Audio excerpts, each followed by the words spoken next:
those sort of things also, when you're connected to people and they see that you're succeeding, a lot of companies also hide their successes. Yeah. Which I think is funny. Like, we live in a time now where it's so quick and easy to take a snap of the contract signing and say, we just signed a great new client. They're going to do this. Put that on LinkedIn. It gets tons of engagement. Exactly. Because people love a good success story. Some people don't. Some people are jealous, but that's okay. Yeah. And we can just leave that alone. But it's just like there's so many great avenues now for doing this. And it's all content. And so many people think that, it has to be polished. And you have to spend hours on that blog post and days on that video and X. And it's not the case anymore. We live in a time where we were talking about micro content before the show started. I mean, you had some great PowerPoint slides that actually turned into a nice image for social media and some quote and some stuff like that about what's going on here. And then you turn it into a blog post. I think that's the world we live in nowadays, is that we're talking about social selling at scale.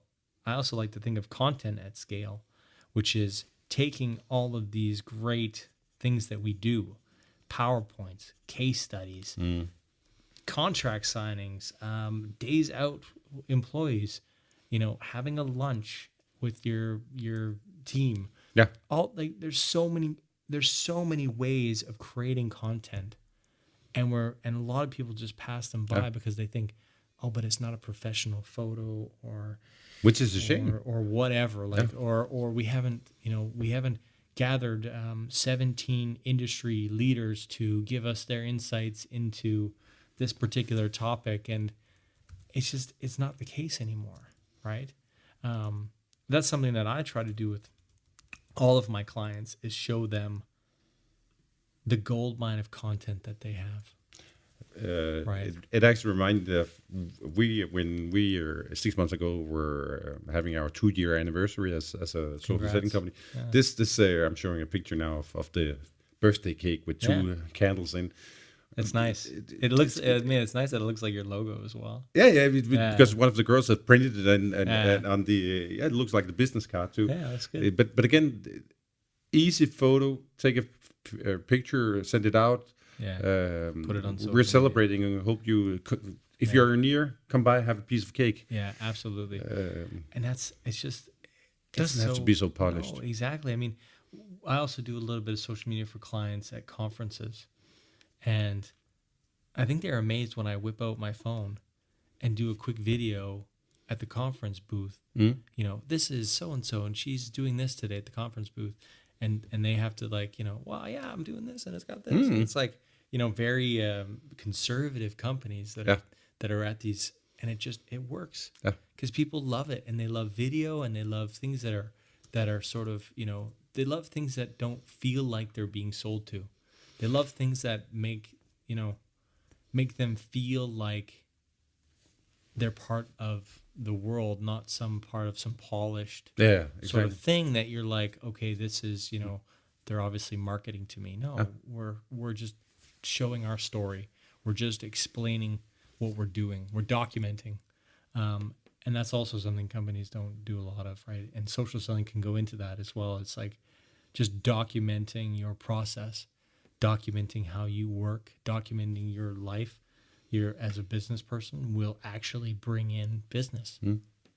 A tip that we often share with our clients is, if you're attending a seminar, a conference, or starting a course or something, one of the typical things that we do is asking for instance, if let's say it's 12 people or 20 people or 50 people who are going to go through a training session, we're asking them, say, would you like to see the power of social selling and social media? And they say, yeah, they will. Is it okay we take a photo of all of you? Just put your thumbs up or something like that. Take it, and it's not necessarily very nice with lighting or anything. Yeah. Put it on.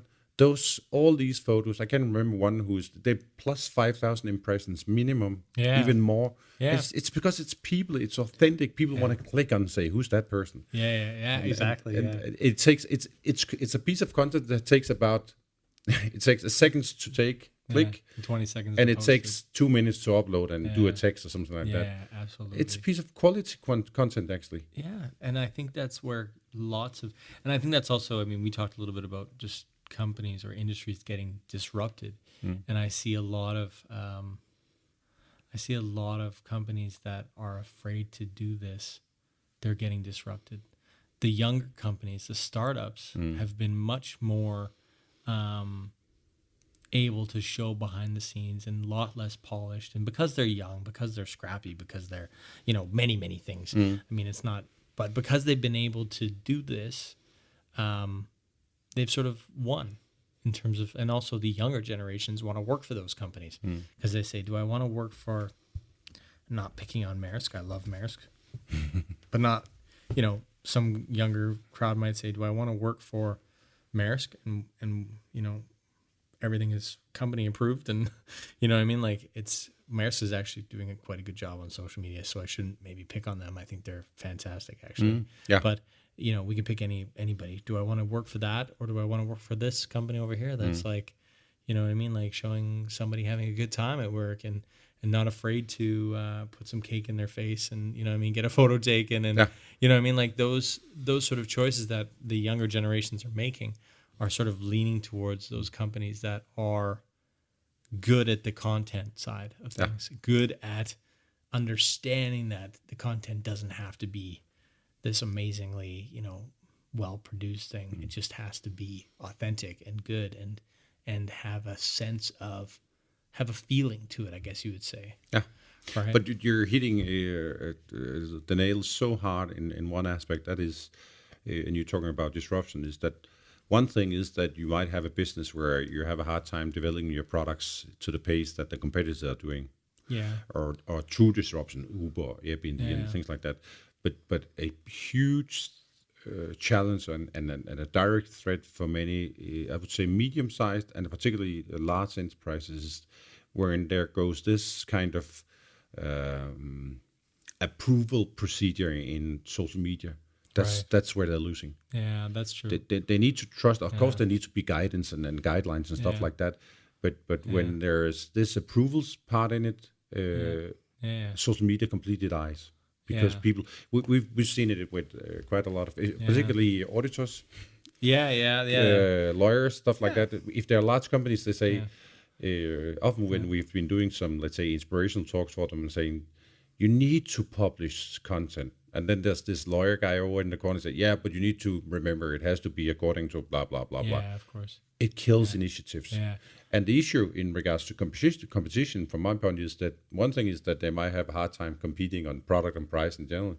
Right. But if they're not visible in the future, right now it's okay probably. They can do a business, they can survive. Yeah. But in 5 and 10 years from now, they're getting lost. they're going to be lost. They're not going to be visible. The amount of content their competitors or those that are maybe not considered competitors, those are disrupting the industry, will overtake and they will not be seen, right? And attention is paramount, like in so many ways. I firmly believe that attention is a super deciding factor on how well you do. For example, if it's like if a tweet doesn't get seen, does it happen? It sounded like a philosophical sort of question here, but when you are actually doing well and actually gaining the attention of peers, industry leaders, potential customers, we talked about momentum. That actually also has a momentum. So attention creates more attention, and that's what everybody's after nowadays. Like if you look at Facebook, the news feed, it's very hard to get into the news feed these days. That's attention. That's being able to get some attention. And if you want to break into that news feed, it means that you're doing something engaging that people comment on, like, share, and that actually reaches your prospects or those who like your page. And if you don't get that attention, then you're nowhere. You're not in the news feed. You're not anywhere. You're on some page that nobody ever sees, right? So it's interesting how things have really become about attention, about being able to. Same with LinkedIn. LinkedIn's the same. Like they've got algorithms now that determine how long you stay in the newsfeed. And if you don't create interest, if nobody wants to like that post or nobody comments on it, you're out. Yeah. Right. Disappear. Right. So how do you actually create that attention? That should be on everybody's mind. Right. And not necessarily like, of course it can be, towards your, brand ideals and your philosophy, but oftentimes it's sort of just thinking of angles. For example, I was in a meeting today with a client, and they were talking about we're sort of developing some social media posts for the next couple of weeks because we're going to be doing this conference, and we were talking about, okay, we're going to do some photos from the event, and then we're going to post them on LinkedIn. Fine. And then we started talking about what would actually create interest, what would actually create attention. And the conversation turned to the fact that we're going to be having ice cream, right? Not just any kind of ice cream. We're going to be having gelato. And we were just sitting there and we were like, what is gelato? It's different than ice cream, right?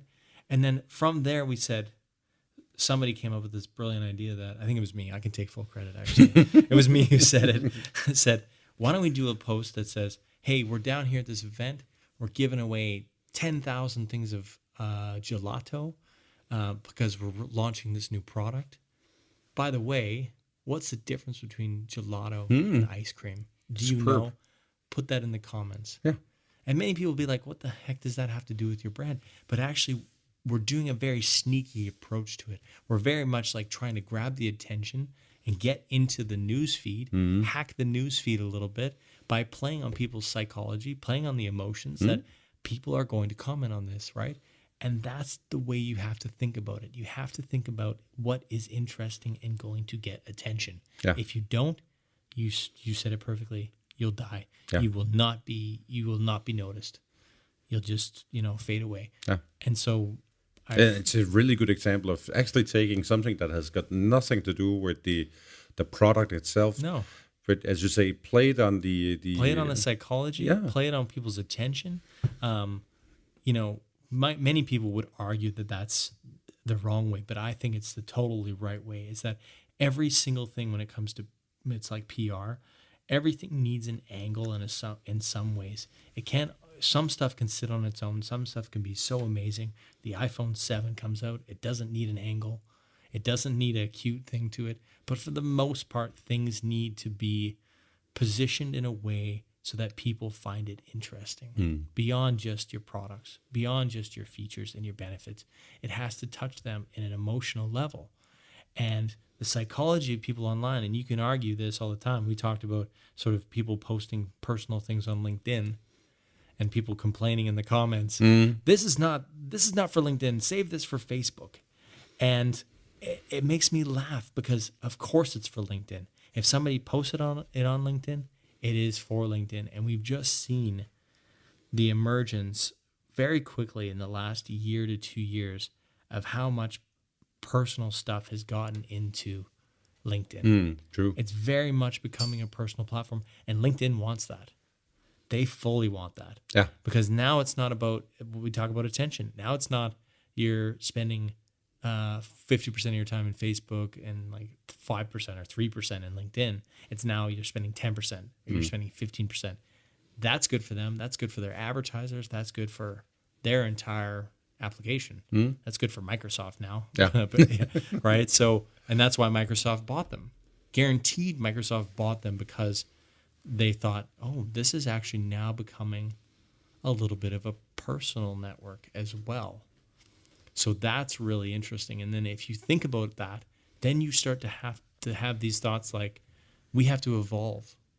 We can't just do the standard same LinkedIn post that we've always done. We have to evolve with the platform, evolve with the psychology of the people that are on there and start doing gelato posts. Yeah. Right? So that's I think where companies should be focused big time. I think the issue for many in this aspect is that they're afraid to mix up this personal part with the business part. Yeah. And I think of course you need to feel confident about things, but I think the biggest mistake you can make is trying to make it really black and white and say I don't do anything, I don't do Right. business on Facebook, I don't do private stuff on LinkedIn. Some of my contacts, some of my of customers, clients are coming from Facebook. I actually once in Messenger received an order for full day booking. Right within Facebook Messenger. Yeah. Absolutely. Yeah, I mean that's the thing. I mean we're seeing so much blending of technology and Facebook. Let's face it, Facebook is the biggest communications platform on the planet. I mean, how could you ignore that for your business? How could you say we're not going to do Facebook? We're not going to do business on Facebook. Okay, then don't do business at all. Yeah. That's how I think. Like, Yeah. then forget you because you're gonna lose. Quite My frankly. take on it is maybe even more low practical, saying that on a normal day, if you want to impact people before 8 o'clock and after 5 o'clock, do it on Facebook. If you want to impact them on the office hours, do it on LinkedIn. I mean, this is just the terminology in regards to when do I want to impact people. Yeah, but I think also like, people are very open to all sorts of different types of communications. All of the work that I've done with any clients, they're always surprised at, we're able to reach people about a professional topic at 8 p.m., right? Or at 12 p.m. on Facebook or on Twitter at 3 p.m. They're always surprised at the results. They're always surprised and they go, we didn't think that was going to happen. No. We thought nobody would be interested in this. Yeah. And they all of them go, wow, this is powerful. Yeah. Once they see it, they go, this is enormous. We didn't think that we could communicate this way. We didn't think that we would reach people on this level. We didn't think that they'd be interested in this at all. This very like scientific or medical or engineering or whatever type of thing. But the thing is that people are super passionate about what they do typically. And those are the people that you want following you anyway. So why not tap into that? Why not get a hold of that? And Facebook's, I mean, we can talk about, I know you guys do most of your stuff on LinkedIn, but Facebook's a fantastic platform for actually reaching out to prospective buyers because of the targeting capability, because of the thing is that most of your competitors are thinking like you and thinking like, well, we shouldn't do that on Facebook. Yeah. Actually, my experience in regards to doing things on LinkedIn versus Facebook is a little bit depending on the topic.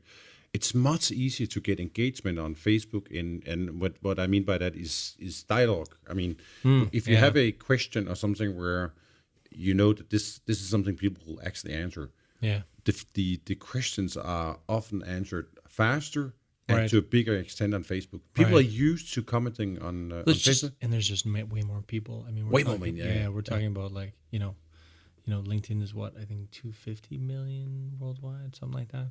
No, they're more. There's like 450 million. Oh, they're up there. In Denmark, it's about 2 million on LinkedIn and 3.5 on Facebook. But the huge difference is that I think the average LinkedIn user is about 24 minutes on LinkedIn every week.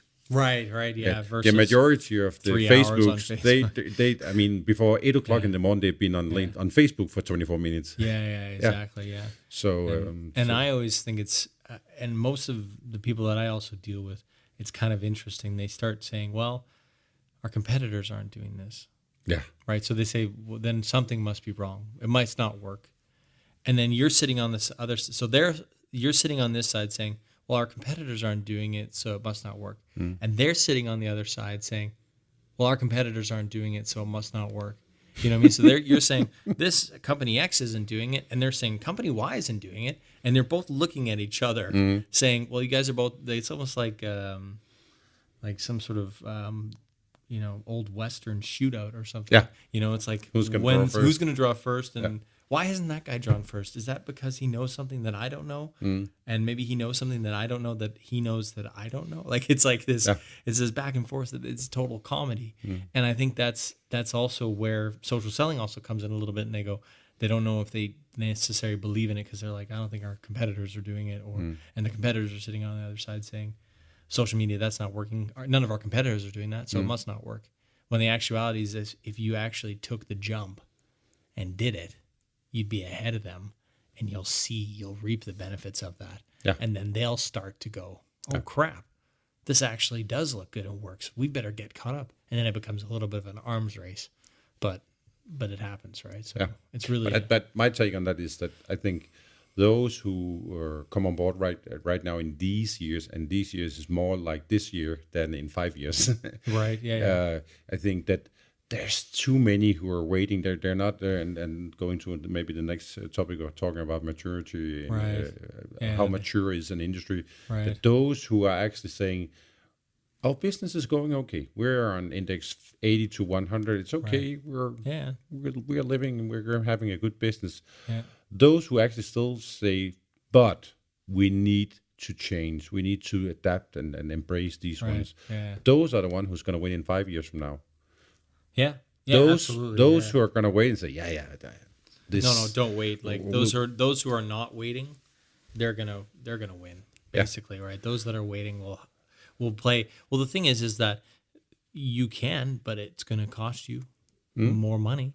Yeah. Like the longer you wait, the more money it's gonna cost you. For example, a lot of companies also now talk about YouTube because YouTube is it's replaced television in some ways.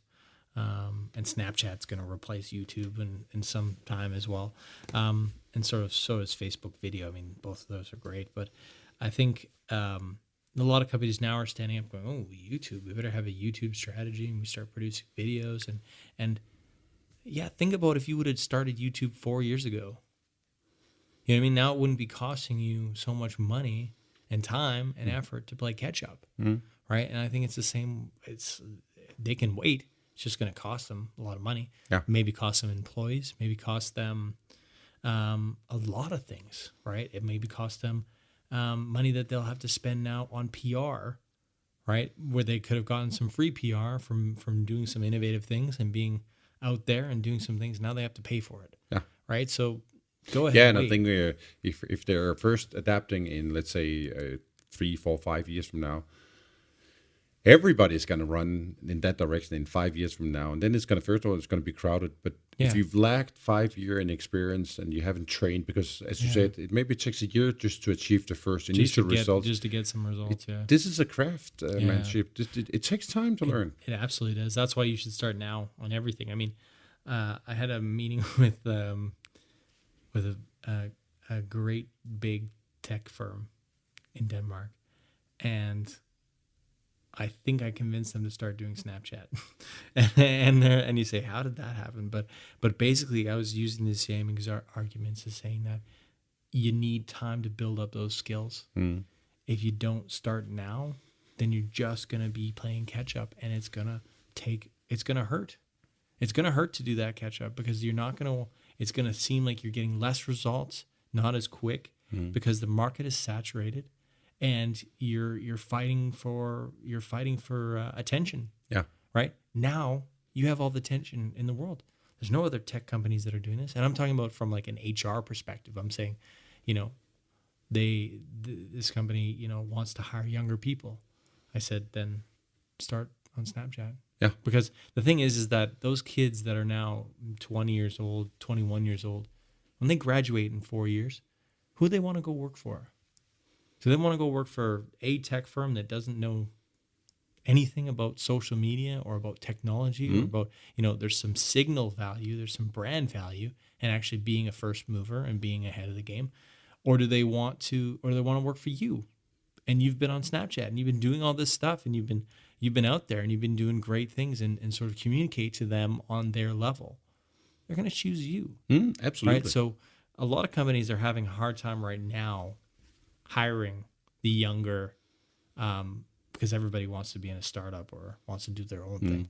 And they think it's, they don't equate it. They don't make the realization that it's because they're behind the times in social, right? And I always say, it's because you guys are behind the times in social media that you're having these problems. What are you talking about? How can that be connected to this? Well, it's because you're not communicating to the people that you would hire.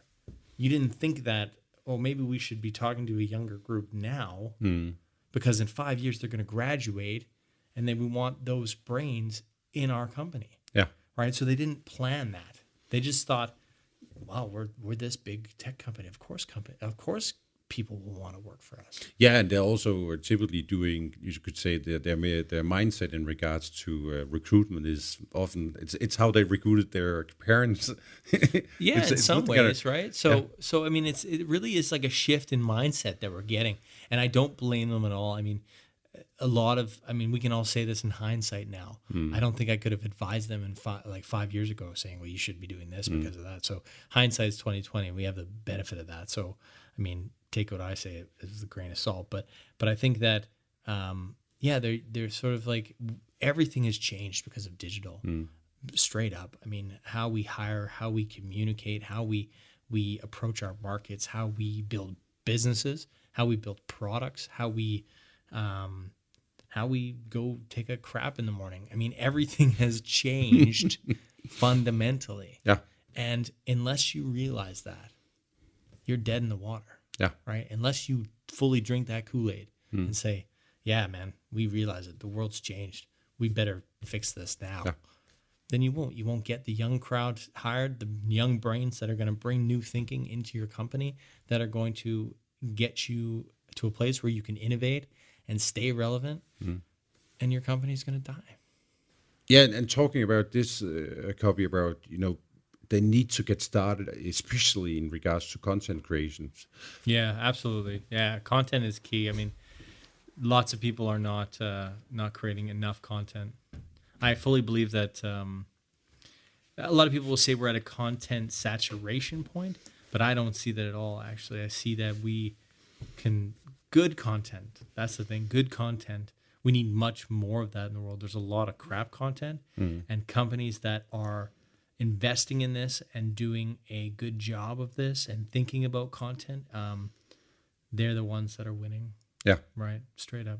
Yeah. Yeah. I can see, we discussed it just a little bit before we started recording the show, that we're 2.5 years old now. Yeah. As a company. I think we more or less experienced an explosion in interest about our company since summer.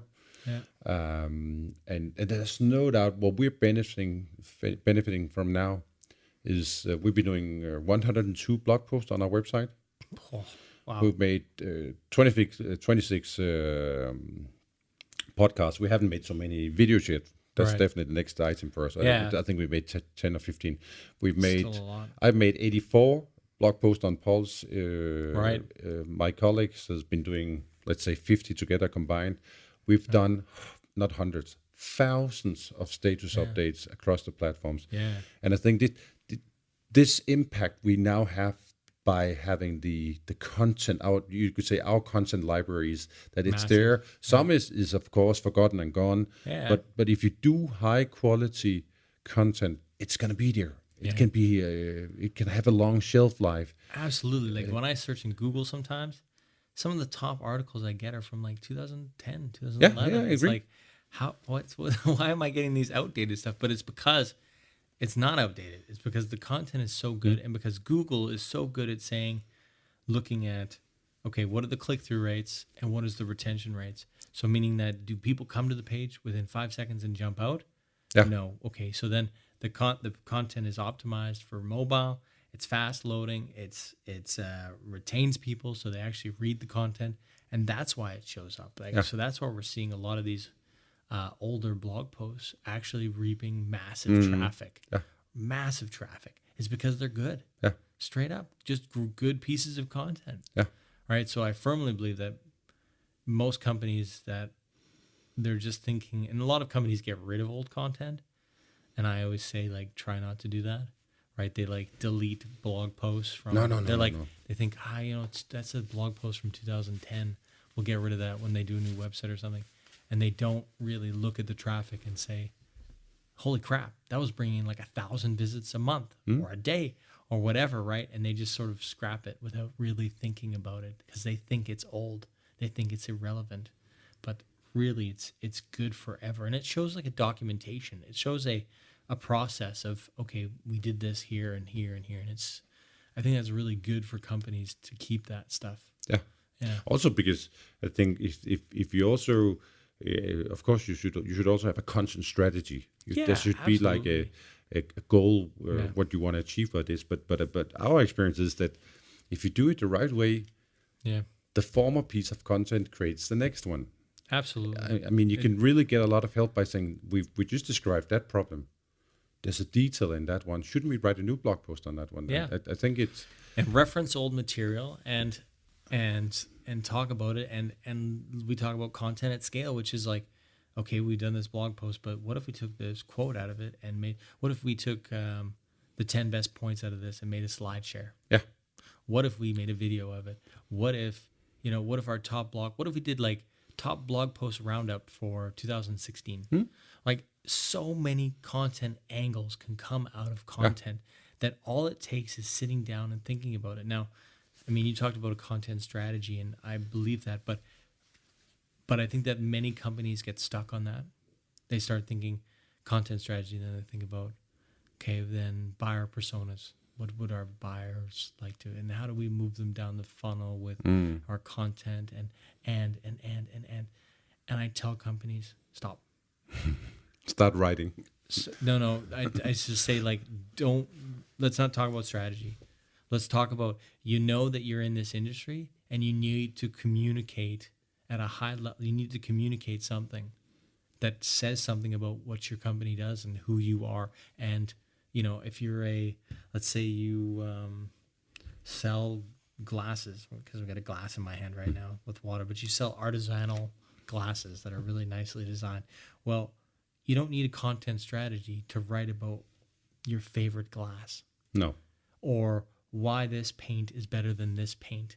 Or why the mines didn't use glasses, or whatever. I don't know what the hell it is, but you don't need a content strategy for that. What you need is just to get started. Eventually, you'll see some things emerge. You'll see what actually interests people. Because the thing is that most of the time you're shooting in the dark. You don't know what's going to gravitate to. You don't know what's going to work. Like, you have no clue. So what you have to do is you have to produce content, and you have to do it quickly. And over time, lots and lots and lots and lots and lots. And then you can see a pattern emerge, and you can say, now I know what works. Yeah. Now I know what buyer personas are interested in this, because I've had people come and say, hey, that article, that was really interesting. And I can see that they're this type of person and this type of buyer, right? But trying to figure that out all at the beginning, No. so difficult for so many companies, right? When I talk about content strategy, it's more a question of what do you want to move at your customer's mind? Absolutely, yeah. What's your tone of voice? Yeah. How often? Who should write? Yeah. Practical things. Very practical things that are easy to solve within an hour conversation. Agree. I totally agree. Absolutely. And then another tip that we typically share is saying, start talking about your customers' problems. Yeah. How they can solve them. I would say 90% plus of our content is about all problems. customers' problem. I agree. We heard about this problem, that issue. We're struggling with that. We're fighting with that. Go home, perspectivize it. Yeah, that stuff's so easy to do too, right? Because you can understand. Well, unless you're really tone deaf, which some companies are and some people are, they don't understand their customers' problems, and then that's a whole nother issue. But for the most part, everybody knows sort of what are the hot button issues. I mean, you see them in pitches. If you're pitching a product, I mean, you're going to see what their challenges are, because they're going to tell you, well, we're having these problems here and here and here, and you'll see across the board. These are the different problems that they're having. Write them down. Yeah. Write a blog post about it. And you think, oh, well, I'm giving away the secret sauce, or I'm giving away this knowledge that we sell as a consulting company. No, it's way different to sit with an individual company and work out their problems and find solutions than it is to give some general ideas about how to solve something or some general ideas of why people are having these problems or companies are having these problems. It's a totally different thing, right? But I think the companies who have that attitude that we can't give up, that we should keep it, it's our IP, we shouldn't share it, they're going to lose.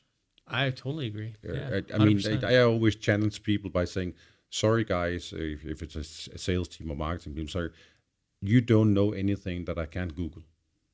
100%. Yeah. There's nothing, Yeah. unless you make nuclear atom bombs, something like that. Yeah. There's nothing you know that I can't Google. They think they have that secret sauce. Yeah. They don't. But what you can do as an expert is, because I can Google a specific thing, what you can do and help your customer is put it into the bigger perspective. Yeah. You can make the relation between, if you do this here, it will have an effect here, and here.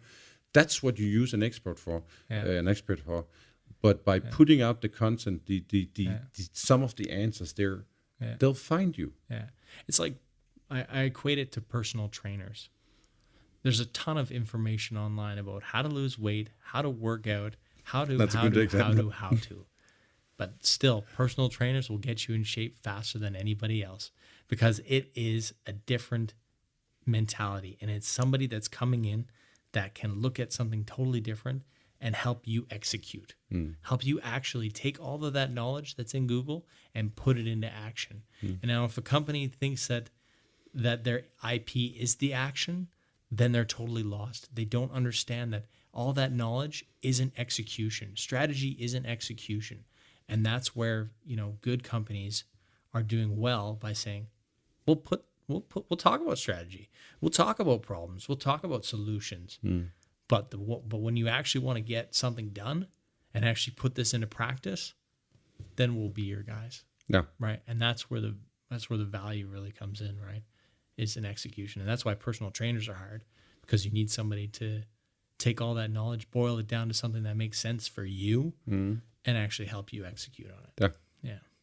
Could we talk just for a few more minutes about maturity? Because you tricked me or triggered me in regards to this. Tricked you. Not tricked. Triggered me in regards to this with the personal trainer. Yeah. That when you go to a personal trainer, either you gain too much weight and say, now I need some help. I need something like me. Or you're even in okay condition, but you say, I want some expert assistance for this one. Right. This is where you're so much aware of your pain or problem or solution, not solution, the pain, the situation you want to change, that you say, I will invest in a personal trainer. Yeah. What's your take on general on companies in regards to how painful should it be before they have to hit rock bottom? Honestly, I think that companies don't change. They don't change until it's slightly too late, in my opinion. And that's why you see guys like Kodak and Blockbuster going out of business, and Nokia, and these are smart people. I don't think that, you would be naive to sit there and say, oh, they're just a bunch of dummies, idiotic people that don't know anything. No, it's not the case. There's very smart, well-educated, brilliant people working at those companies, and they still failed. It's because change doesn't happen overnight, and it comes very long, and they got themselves in a situation where the organization, in my opinion, and this is my opinion, the organization wasn't built for change. No. You actually have to build it for change. You have to actually give people the trust to change it and sort of challenge the status quo. And if you don't do that, then you will. You of course fail. So it doesn't matter. I mean, it'll be too late. Like I said, it'll be, you'll be rock bottom before you realize that, okay, we needed to change, is what they're saying. Like BlackBerry is another clear example. Yeah. They made some great technology. They were the market leader, in business phones, business messaging machines. And they lost because they got too comfortable and thought they were too, and then it's not until too late when they realize that, oh shit, we hit rock bottom and we cannot climb up. All right. So Actually, I often use because everybody knows Kodak and Nokia and these BlackBerry examples. Yeah. But here in Denmark, just take the baker chains. Right. 4 years ago, I did like a sales boost for Guldbæren, which is one Oh of yeah, the that's a good one. yeah. Yeah. Back then, 4 years ago, there was 110 shops Right. or outlets. Today, just 31. On the other hand, Lavkagehuset, Just expanded. Emery's, Yeah. Furtex, Yeah. the gas stations, Yeah. they're booming. And I know that there's a Yeah. part of it has to do with convenience. Lavkagehuset takes much more, it has a higher price, but it's more fancy or smart or something. Yeah. But the point using this example is the reason why this happened is because the old bakers didn't change. That's They right. didn't reflect to what the What was customer actually wants. going on? Yeah. They shouldn't compete. I know a lot of them actually lost their business because they're trying to compete with the supermarkets. Right. You can get 10 pieces of bread and a cake for 50 kroner. We'll do the same. Yeah. You're going to lose to those. Yeah. You They're need to always going to kill you. You need to change, Yeah. but you don't need to change on a price No. and lower quality. You should have increased in creativity. Yeah. You got to be different. You need to be different. Yeah. Quality on a higher level. Yeah. No, I mean, you'll never win on a price thing, right? I mean, it always comes down to value, Yeah. right? And that's the thing. Like maybe they should have. That's why Leif did better because they focused on They focused on producing a premium product. So they said, no, we're not food techs, we're not Guldbær, we're luxury. So they actually found that they didn't compete, is what they did. They didn't compete. They said we're in another category. Yeah. So, you guys can keep this, stuff here. And that's why Emery's also, they went for a higher category. And so, I mean, it's sad and it's not sad because I firmly believe that if you got yourself in that situation, then so sad, sorry, but that's how it is. You probably shouldn't be doing business. I know it's a bit hard. Yeah. maybe that's my North American attitude about competitiveness and capitalism. But if you're not willing to, like Blockbuster, I'm not crying over Blockbuster. No. Like I don't think anybody's crying over Blockbuster. But you know what I mean? Like, okay, yes, it's sad when mom and pop shops close because of Walmart and stuff like that, and I get that, and I think there's some sort of nostalgia for that kind of stuff. But at the same time, you got to go, well, the market is the market. That's who decided what went and what didn't. The Guldbær could have easily done Lavkagehuset. Absolutely. I mean, they could have said, we're going to do delivery. Nobody else is delivering bread anymore. No. We're going to do delivery. You don't even have to go down to food techs. You call us, we'll deliver, because it's so cheap to deliver now. We're going to be the Just Eat of bread delivery. Yeah.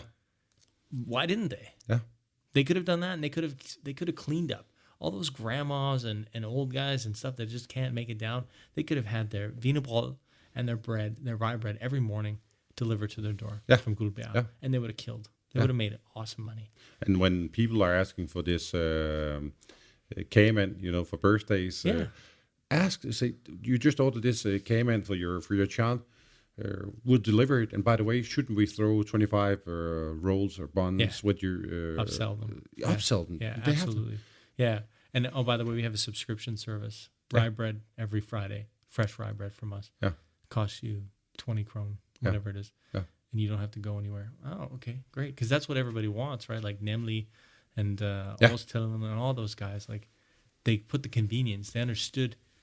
What they didn't understand was that it was the convenience side that won from the food techs that was actually probably taking their market. So they had to understand that, it's convenience. How do we one up their convenience? Yeah. How do we do better than their convenience? You deliver. Yeah. It's basically a little bit the same with if you have a mobile pay app. Right. It's not like Danske Bank is nicer or better. Or actually, I think if you ask people in, let's say, 40 plus range, they have a brand perception of Danske Bank as being this place where you pay a lot of fees. They had another very good, nice public image some years ago. But if you ask young people, It's really cool. It's 'Cause a killer app. Yeah. It's That's easy. right. It's convenient. Because they were the first. Yeah. Yeah, they were the Yeah. first to tackle that. So they sometimes it's won not the some market product. share. It's actually the Convenience. way you deliver things. But that's also why Uber has, done so well. It's like the convenience of just ordering a taxi. It's not like there's others that, or the price is also another point. It's much cheaper, but it's also it's just so convenient, right? And that's a lot of stuff is going that way, Yeah. right? When we talk about Airbnb convenience, it's all about it's all about that, I think, in a lot of ways. The new app market, or whatever you want to call it, right? So a lot of companies have to figure that out. I mean, that's a part of digital strategy. A lot of companies are missing the boat in terms of mobile and convenience, and not thinking, how do we do that? Like there's software companies that sort of, how do we make it more convenient to buy our software? How do we make sure that we're not digitally disrupted by some company that's going to come with a nice new delivery model? Because it is a delivery model in some way. Just trying to think of a good example. Maybe Novo Nordisk. Do they deliver insulin? Probably not. No. What if they could? Like, what if there's, this is a weird example, but there's Meadow in the States, which is a pot weed delivery service. Yeah. It's like, okay, well, if you can deliver medical marijuana, can you not deliver insulin? Absolutely. Right? Yeah. So it's that type of thinking that a lot of companies need to start to think about, is that, somebody's going to come around and say, we'll deliver your insulin, we'll deliver everything, and or we'll deliver this, or we'll make this super easy for you, or it's like a lot of drop off all your clothes and get it laundered type of stuff. Fred Butler has done really well also in Denmark here. You just right at your office, you just drop off all your dry cleaning, and it comes, and that's the zone we're in these days. Yeah. Right. It's about saving time, right? But back to this maturity element, I think to wrap it up, I think the issue for these companies is that they shouldn't, like you said, it's more or less like they shouldn't get to the level where they need to go more or less bankrupt before they say, hey, maybe we should change. And I think actually when we talked again before we recorded the show or started recording, I told you about this inspirational talk I had last week for the automotive industry here in Denmark. Yeah. They're probably some of the few industries that I've been having inspirational speeches for, where they were actually extremely alert. It was just like, you're right, Leif. We need to act now. Yeah, they absolutely do. Because they can read the signs, self-driving cars, stuff like that, the internet stuff. They can feel some of the elements already, but I see a lot of industries where it's okay, it's going okay. Yeah, well, it's good that automotive really realizes that now, because they're in for some hurting times. Because it's going to change a lot. If you look at all the stats, nobody in the young crowd wants to buy a car. It's not even on their mind, right? No. I mean, the cost of that, specifically in Denmark, is extremely prohibitive. And when kids want to, younger generation want to travel, they want freedom, they want to kind of live a little bit nomadic lifestyle, they would spend money on this. Yeah, iPhone. actually. They'd much rather spend money on their devices than a car. It's actually funny. Henrik Fisker, the famous Danish car designer, he actually said, because he has the age where he's passionate about the car. Right. When he said that when he was 18, the most important thing for him was get the driver's license and then buy a car. That was the hugest thing. Yeah. Where he said, young people now, they want the iPhone. They want the iPhone, and secondly, what they want to spend time on is not behind a wheel. But it's looking down to the iPhone, communicating with their friends, having dialogue, sharing their work. This is freedom. This is freedom for them. We thought the freedom, like when I'm old enough to say this because I was that generation. The car was freedom. Yeah. The iPhone or the phone is freedom now. That's freedom. And that's so telling about where we are. Yeah. And yet so many companies ignore that and sort of think, okay, that won't happen to us. We won't get disrupted, right? But I mean, I think. What a luck. You're here to liberate the young people, Kubby. Am I? I don't know about that. I think this is the biggest liberator ever, right? Yeah. But I mean, that's also where we are in terms of just everything. It's like this is the atomic bomb right here. Yeah. This changes everything, and companies haven't realized that. I hope they do. Yeah. Right, because lots of companies employ a lot of people. Yeah. Right, so. But I would say if they don't realize it, they will get out of business. Yeah, they'll be gone, and then something else will take their place. Yeah. Right. Kubby, we need to wrap up soon. Yeah. But actually, I had for a long time I wanted to ask you a question when we talked about content. Right. What's your take on a tool like Buffer? And before you answer, maybe you should tell the listeners what Buffer is, because most people don't. But Okay. your take on it. What is Buffer and what do you use it for? I mean, Buffer is basically a scheduling software, social media scheduling software. So you can put all your tweets, your Facebook posts, your LinkedIn posts. I think it does LinkedIn. Yeah, it does. Google Plus, all that. You can put all that in so you can schedule it out and be able to do that. So you don't have to manage it, basically. You can just schedule it and put it in. And then there's a lot of tools as well on the enterprise level where you can sort of automate all of your stuff. So you can actually have content coming in automatically. So you don't have to source content. So that's powerful. But it's funny that you bring this up, because it's only been the last year that I've really changed my mentality on this. And my mentality, I think, pre-2016 was I needed to automate social as much as possible so that I could do the rest of my day, right? I could work, I could do this, I could see my kids, and I realized that I was getting no engagement, right? I was getting nowhere with it. So all this money I was spending on tools or this, or it wasn't actually bringing what I wanted.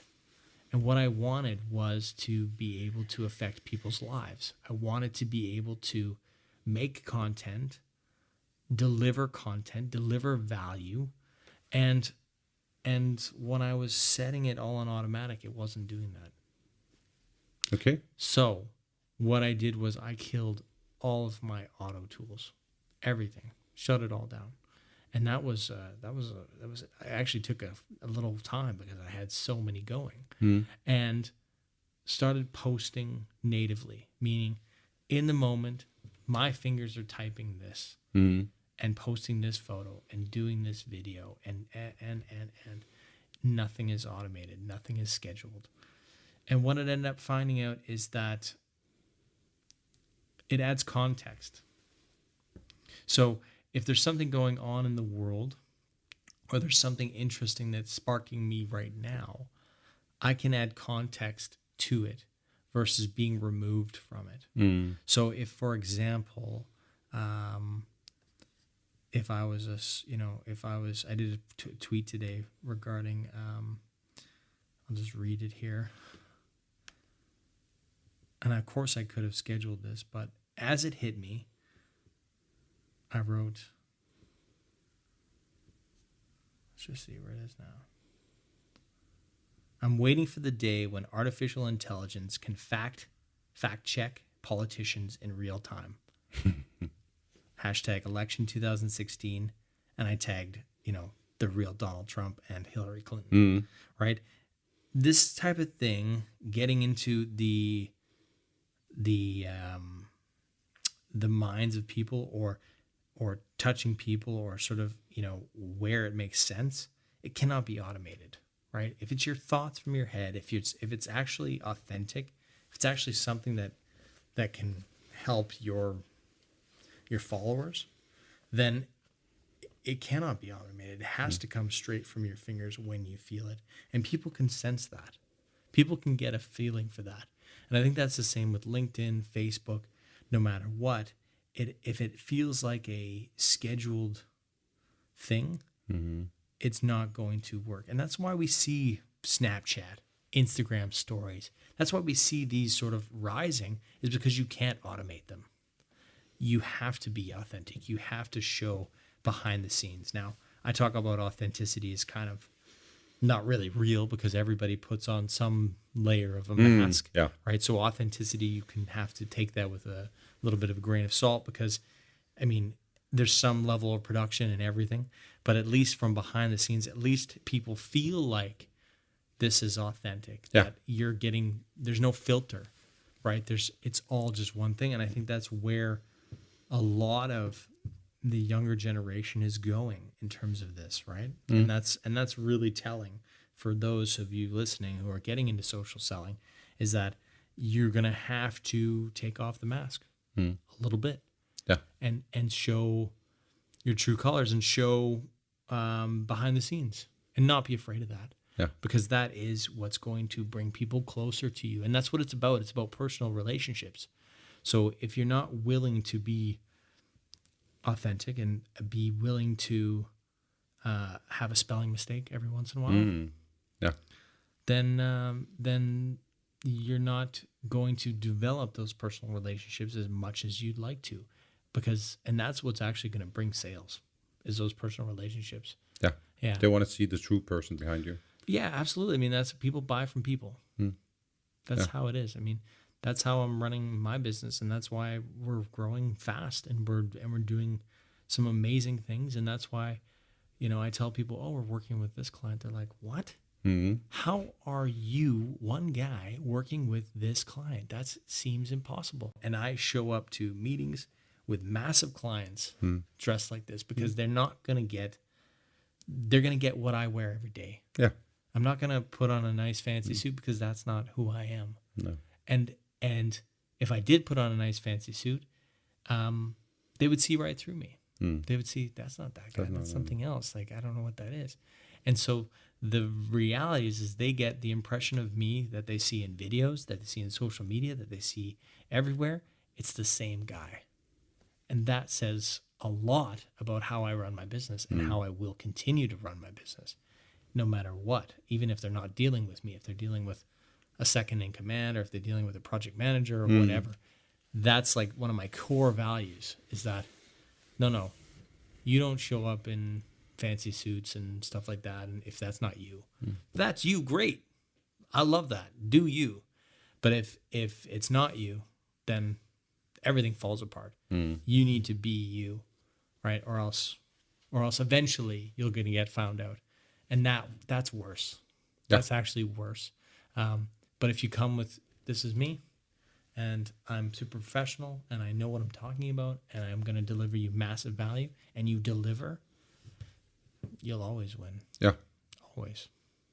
It's really in regards to the question about buffer. It's actually we went way. No, that's okay. We went totally way out in No, left because field, the right? core in your answer is about authenticity. Yes, authenticity. Authenticity, Yeah, absolutely. And the fun thing is actually, because you didn't know I was going to answer this or ask you this question. The fun thing is because, first of all, I have this question for quite some of the clients saying, should we automate and stuff like that? Right. And the fun thing about that's probably already a year ago, because I also tried to automate our status Tried to updates do it. and content publishing, and I also killed it. Yeah. Okay. Interesting. Because first of all, same experience, Yeah. lower engagement. Yeah. People could also, because if, for instance, if you're posting an image via buffer on LinkedIn, first of all, the photo is not the right size as like you did a native posting, Right. and it says by buffer, Yeah. and that's just like, I'm being a bit harsh now, but it's just like saying, like, I don't have time to publish for you right now. Yeah. So I'll do it through There's a some robot. regular scheduled programming. Yeah. Yeah. I So- think you're right. I think there's so, some signal value in that, and that people are savvy enough to know that, that's one of these tools. Yeah. Right. So I 100% agree. It's wild, and it really goes to the psychology of people. And if you're paying attention, you will say that too. You'll say, okay, we're not going to use buffer anymore. Because what you want is you want attention, and you want the relationship, and you want engagement. What you don't want is automation for automation's sake. I mean, if you're essentially, your end goal is that you want clients. Well, is automating everything out going to get you there? Probably not. Probably not. No. Is it going to save you some money? Probably. but it's not going to get you the engagement, and it's not going to get you the relationships that you need to actually build your business. So don't do it. Yeah. Simply put, like, My answer is normally to clients who ask for our advice in that perspective. I say automation is an option. And I don't say you shouldn't consider it, but I think you should be extremely careful with it because this has to do with relation building. Yeah. And just like you can't, at least not now, you can't replace a very good relationship salesman with a robot. It's coming. It's coming, yeah. Hopefully not too soon. No, I mean it'll never come that far. I mean, we can talk a lot about maybe at some level when you're buying on Amazon and you need some help or some chat. I mean, the chat bots are doing some amazing things these days. And for some software, it makes sense. I mean, some like Slack or some software where, you don't really need a human to sort of sell you. But at the end of the day, I mean, if you're buying any kind of services, even if you're ordering, even if you're getting your bread delivered from a baker that actually, managed to survive digital disruption and actually, changed themselves and didn't drop by 30%. Or 60% rather. I mean, even if you have that, when you get the wrong bread, you want to call somebody and say, you guys effed up and you sent the wrong bread. Again, oh my God, I'm so sorry. It's, this is Stina on the line and I'm so sorry. I'm coming over right now with your new bread. Yeah. That changes everything. Like when you can actually get that human and then they come and it's Stina and delivers your bread. Yeah. That's something I don't know if that's gonna ever happen, but that's maybe a dream, or it could be something funny, right? That way, but yeah. So, great talk, Kubby. I think so. I was really happy. Yeah, me too. Great. It was a really cool jamming session. Yeah, I hope your listeners get some stuff out of that and can take some. You might have to listen to it a couple of times to find a pattern in it, but yeah, but that's okay. But that's the way it is. Kubby, if people want to hear more about you or listen to your messages and content, where do they find you? If you Google Chris Kubby, or any social platform, I'm Chris Kubby, which is ChrisKubby. Instagram.com/Chris Kubby is a good one. Snapchat, Chris Kubby is another good one. Facebook.com/Chris Kubby. Twitter.com/Chris Kubby. Any of those places, just come find me or connect with me on LinkedIn, which is just if you search Kubby, Kubby in LinkedIn, I think I'm on the first result. So you can find me there. Connect with me, please. I love talking with people. I love helping out, and lots of people message me and say, hey, can you give me some advice on this? And I always believe in providing value up front. So, somebody contacted me yesterday about they're having problems with their Instagram. And I just I took 1 minute, recorded a video and said, your problems with this, your problems with that, you have this problem and that problem. It only took me a minute. Yeah. And I'm not charging them 1,000 krone for a minute. I'm saying, here it is for free. Yeah. Right? It's up to them to execute, right? Which is how I like to leave it. It's good karma. But beyond that, it's like, it is good karma. Beyond that, though, I believe that it all comes back eventually, right? In some form, whether that's somebody following me because I helped them out, and then their followers follow me, or whatever it is, and eventually, somebody sees me from somewhere and says, "Hey, can we do a podcast?" Yeah, or whatever it is, right? Like, it all typically comes back. I know that sounds like some hippie crap, but it is actually. I've seen it actually work. Yeah. So that's why I do it. And I would definitely recommend the listeners to, for a start, go in and watch Kubby's videos. Thank you. Yes, they're YouTube. really high quality. Thanks. They're inspiring. You can learn something from it, and you can get maybe a new, fresh perspective on things. So go in and watch the videos. And from a tactical standpoint, anybody who wants to do video, I really recommend it. And then using the video as a platform for everything else.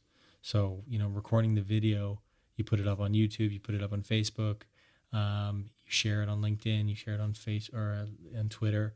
You can take, small clips out of it. You can take some stuff from it and put it into Instagram as, posts. It's really about for me, the video is the cornerstone of everything that I'm doing. And it really feeds into all parts. So I really recommend that for anybody who's looking to do video. Don't just do the video. Think about how do we scale content using this content that we're building. Yeah. Right. So, yeah. Cool. So thanks for having me. It was really great. Thank you for coming. Cheers. Let's hope we can do some more social selling jamming sessions. I hope so.